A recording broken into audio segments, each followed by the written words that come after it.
ഭരണഘടനാ നിർമ്മാണ സമിതി ത്രിവർണ്ണ പതാകയെ ദേശീയ പതാകയായി അംഗീകരിച്ചത് 1947 July 22-ന്.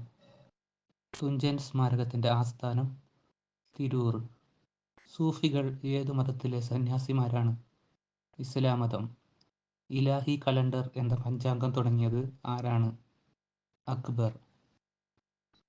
1600-ൽ British East India Company രൂപം കൊള്ളുമ്പോൾ ഇന്ത്യയുടെ ഭരണാധികാരി ആരായിരുന്നു? അക്ബർ. സ്വതന്ത്ര ഇന്ത്യയിൽ ആദ്യമായി വധശിക്ഷയ്ക്ക് വിധേയനായ വ്യക്തി Nathuram Vinayak Godse.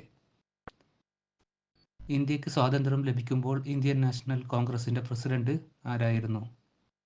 JB Kripalani. 1858-ൽ east India കമ്പനിയുടെ ഭരണം അവസാനിപ്പിച്ചിട്ട് നേരിട്ട് ഇന്ത്യയിൽ ഭരണം ഏറ്റെടുക്കാൻ ബ്രിട്ടനെ പ്രേരിപ്പിച്ച ഘടകം ഏത്? ഒന്നാം സ്വാതന്ത്ര്യ സമരം. 1857-ലെ വിപ്ലവത്തെ ഒന്നാം സ്വാതന്ത്ര്യ സമരം എന്ന് പ്രഖ്യാപിച്ചത് വീര സവർക്കർ. ബുദ്ധമത ക്ഷേത്രങ്ങൾ ഏതു പേരിലാണ് അറിയപ്പെടുന്നത്? ചൈത്യങ്ങൾ. ഐക്യരാഷ്ട്രസഭയുടെ സർവകലാശാല എവിടെയാണ്? ടോക്കിയോ. ഒരു സംസ്ഥാനത്തിൻ്റെ ഏറ്റവും പ്രധാനപ്പെട്ട വരുമാന മാർഗം എന്ത്? വിൽപ്പന നികുതി. നെഹ്റുവിൻ്റെ ഇടക്കാല മന്ത്രിസഭയിൽ അംഗമായിരുന്ന ഒരാളാണ് പാകിസ്ഥാൻ്റെ ആദ്യത്തെ പ്രധാനമന്ത്രിയായിരുന്നത്. ആരാണ് അദ്ദേഹം? ലിയാഖത്ത് അലി ഖാൻ. ഗാന്ധിജിയുടെ ജീവിതത്തിലെ ഏറ്റവും അവസാനത്തെ നിരാഹാരവ്രതം എന്നായിരുന്നു? 1948 ജനുവരി 13-ന്.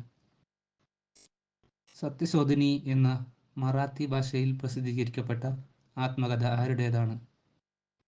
മഹാത്മാഗാന്ധി. ബാലവേല ഉപയോഗിക്കാത്ത ഉൽപ്പന്നങ്ങൾക്ക് നൽകുന്ന മുദ്ര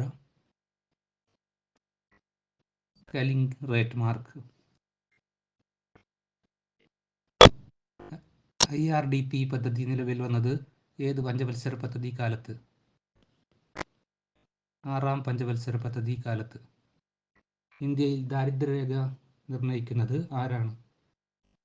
ആസൂത്രണ കമ്മീഷൻ. ബുൾ മാർക്കറ്റ് എന്തുമായി ബന്ധപ്പെട്ടിരിക്കുന്നു?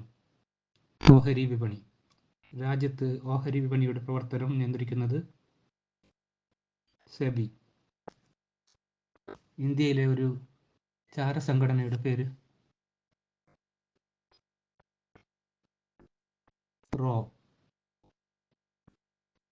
ഇന്ത്യൻ രാഷ്ട്രപതിയുടെ തെരഞ്ഞെടുപ്പിന് മേൽനോട്ടം വഹിക്കുന്നത് ആരാണ്? Election commission. ഇന്ത്യൻ ഭരണഘടന പ്രകാരം ലോകത്തിലെ പരമാവധി അംഗസംഖ്യ എത്രയാണ്? 552.